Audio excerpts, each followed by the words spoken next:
जय हिंद जय भारत, जय हिंद जय भारत, जय हिंद जय भारत। एक काम ऐसा दुबई में हुआ है कि शायद उससे मुसलमानों का जो सबसे बड़ा मसला था भारत के अंदर, उसे हर्ट किया गया है। आज नरेंद्र मोदी ने मुसलमानों के मुंह पे थप्पड़ मारा है दुबई में खड़े होकर, मुसलमानों की तजलील किया दुबई में खड़े होकर, मुसलमानों को आईना दिखाया कि ये है तुम्हारी औकात, देखो हम दुबई में खड़े होकर ये काम कर रहे हैं। यहां पे एक भारत का स्टॉल भी लगा है। नाज़रीन, इस भारत के स्टॉल में एक मॉडल रखा गया है और वो मॉडल है राम मंदिर का। जब कश्मीर पे आपको ज़रूरत है उनकी सपोर्ट की, तो आप देख लें किस किस्म की सपोर्ट आपके पास आई है। अब पाकिस्तान, हमने इंडियन ऑक्यूपाइड कश्मीर की तो बात ही नहीं करनी ना, अब हमने बात करनी है तो पाकिस्तान ऑक्यूपाइड कश्मीर की करनी। तो इतनी स्ट्रॉन्ग स्टेटमेंट्स उनकी तरफ से इस तरह की आ रही है। उसमें आपने सारा मिडिल ईस्ट खाली छोड़ दिया हिंदुस्तान के लिए। मोदी साहब यूएई में घुस गए, सऊदी अरेबिया में घुस गए, वहाँ से उन्होंने हाईएस्ट अवार्ड ले लिया, नेशनल अवार्ड ले लिया। वहाँ पे वो उनको, जब भी आप जाते हैं तो देख लें कि वहाँ पे उन्होंने अपना सबसे बड़ा मंदिर बना लिया यूएई में।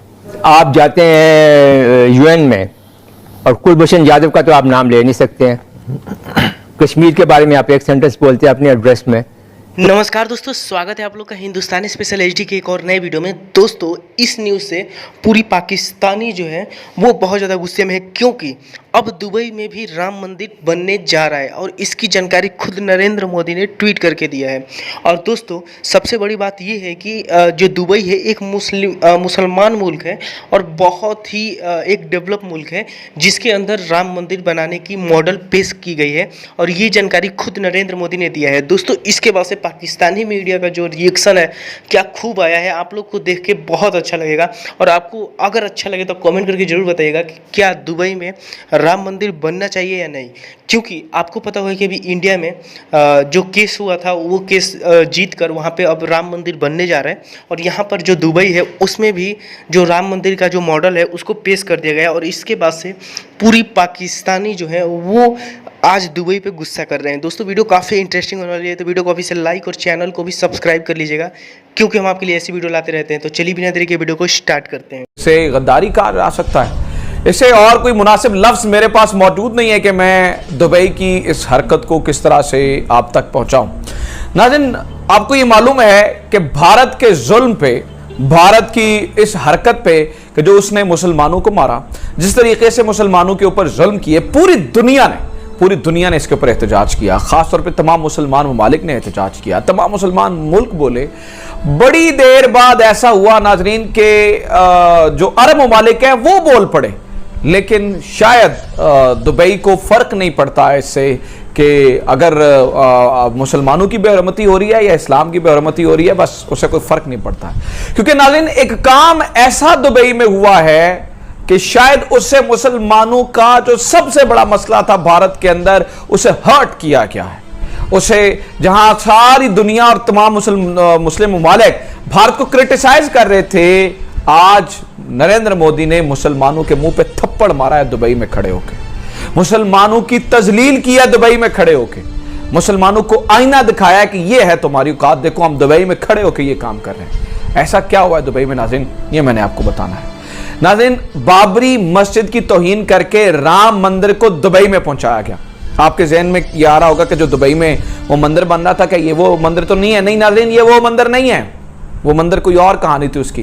ये एक और नया मंदिर है जिसके बारे में नाज़रीन आज मैंने आपको बताना है, और मैंने आपको ये बताना है कि किस तरीके से ये तौहीन की गई है। सबसे पहले मैं नरेंद्र मोदी का एक ट्वीट आपके सामने रखना चाहता हूँ, उससे आपको ये अंदाजा होगा कि मैं किस चीज की बात कर रहा हूं। नाज़रीन, ये नरेंद्र मोदी का ट्वीट है। I call upon all those at Expo 2020 Dubai to visit the India pavilion for a glimpse of India and come to our nation to explore the countless avenues of economic and cultural cooperation। अब आप ये कहेंगे कि इस tweet में ऐसा क्या है जिसमें आप इतनी बड़ी बात कर रहे हैं कि भाई मुसलमानों की तौहीन हुई है, राम मंदिर दुबई पहुंच गया है। इसमें तो ऐसा कुछ नहीं है नाज़रीन। हुआ यह है कि एक्सपो 2020 दुबई में हो रही है। दुबई के अंदर एक्सपो 2020 का इनेकाद किया गया है। यहाँ पर जो है वो आप समझें कि पूरी दुनिया से लोग आके अपने स्टॉल्स लगा रहे हैं। यहाँ पे एक भारत का स्टॉल भी लगा है। नाज़रीन, इस भारत के स्टॉल में एक मॉडल रखा गया है और वो मॉडल है राम मंदिर का। राम मंदिर का मॉडल वहां पे रखा गया। और ये कौन सा राम मंदिर है नाज़रीन? ये वो राम मंदिर है जो बाबरी मस्जिद को तोड़ के बनाया जाना है।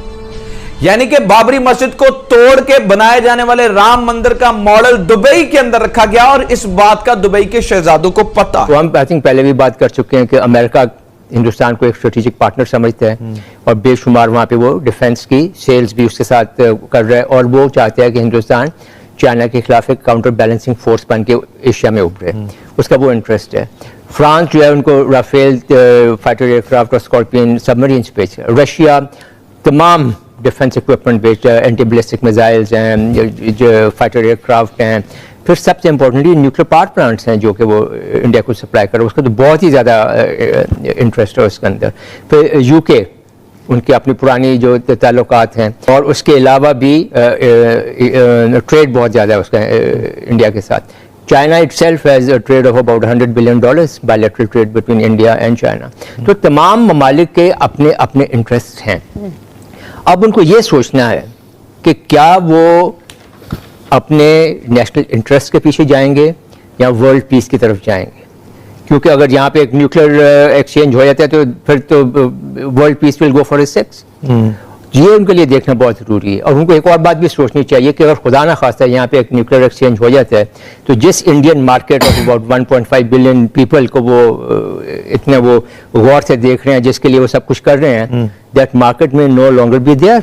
लेकिन सर इसी से रिलेटेड जिस तरह वो जो उनके डिफेंस मिनिस्टर है राजनाथ सिंह जी उनका पहले तो उन्होंने स्टेटमेंट दी कि अपने नो फर्स्ट यूज पॉलिसी जो है उसको रिकंसिडरेशन वो कह रहे थे कि हम उसमें लाएंगे। फिर उसके बाद एक और चीज उन्होंने कही कि अब पाकिस्तान, हमने इंडियन ऑक्यूपाइड कश्मीर की तो बात ही नहीं करनी ना, अब हमने बात करनी है तो पाकिस्तान ऑक्यूपाइड कश्मीर की करनी है। तो इतनी स्ट्रॉन्ग स्टेटमेंट्स उनकी तरफ से इस तरह की आ रही है। उसमें I think we should understand this in the right perspective.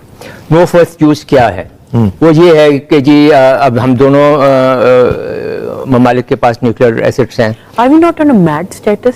It is वही तो that is we can come to that also। तो दोनों न्यूक्लियर पावर्स हैं, तो हिंदुस्तान ने I think it was more for international consumption. उन्होंने ये कहा कि जी हम नो फर्स्ट यूज है कि हम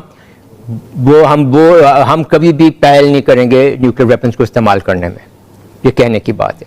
देखिए उसमें होता ये है कि जब पाकिस्तान ने फॉर एग्जांपल अपनी स्ट्रेटजी बनानी है तो वो अपने दुश्मन की कैपेबिलिटीज़ देखते हैं, उसकी इंटेंट्स नहीं देखते। एक मॉडल है कैपेबिलिटीज़ एंड इंटेंट्स। आप हमेशा दुश्मन की कैपेबिलिटीज़ देखते हैं कि उसके पास सलाहियत क्या है, वो क्या कुछ कर सकते हैं आपके खिलाफ। फिर उसकी स्टेटमेंट्स, उसकी पॉलिसीज़, उसके इंटेंट्स, उसकी तमाम ये जो बयानात जो हैं ये किसी इनकी कोई वैल्यू नहीं है। वो इसलिए क्योंकि इंटेंट जो है या उसके इरादे जो हैं वो तो एक सेकंड में बदल सकते हैं, but capabilities are a bit permanent.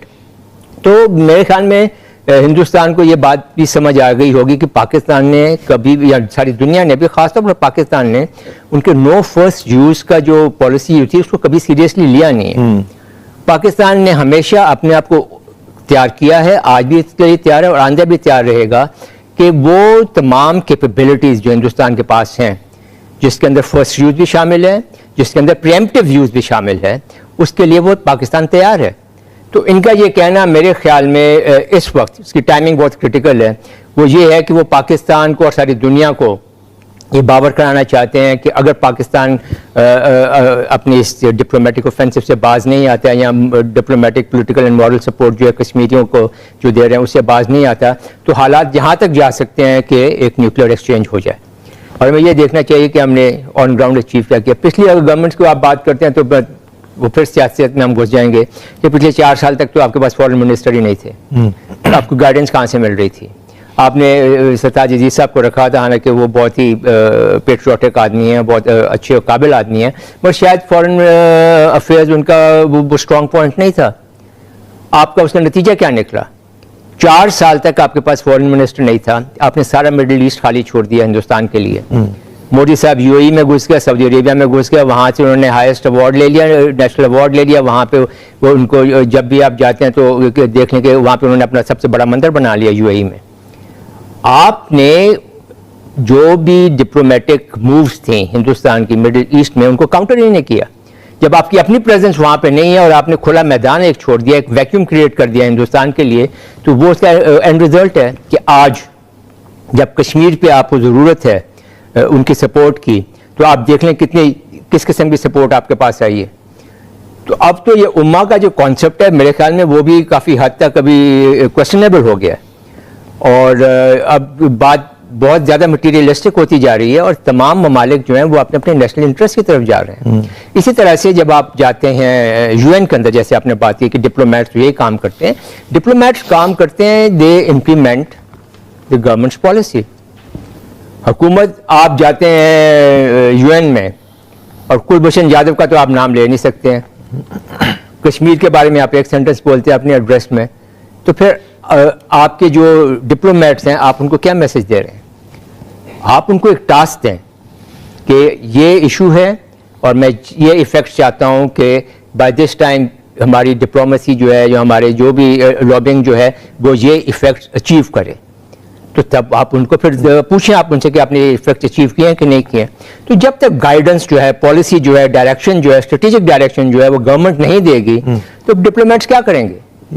अच्छा ब्रिगेड साहब, एक और चीज बताएं, जैसे हमने डिस्कस किया कि इंडिया के स्ट्रेटेजिक एलाइज P5 में बहुत है। चाइना और रशिया के दो जो बयानात थे इस सिक्योरिटी काउंसिल मीटिंग के बाद वो बड़े अहम थे। चाइना का खास तौर पर उनके जो एम्बेसडर ने हमारे हक में बात की काफी।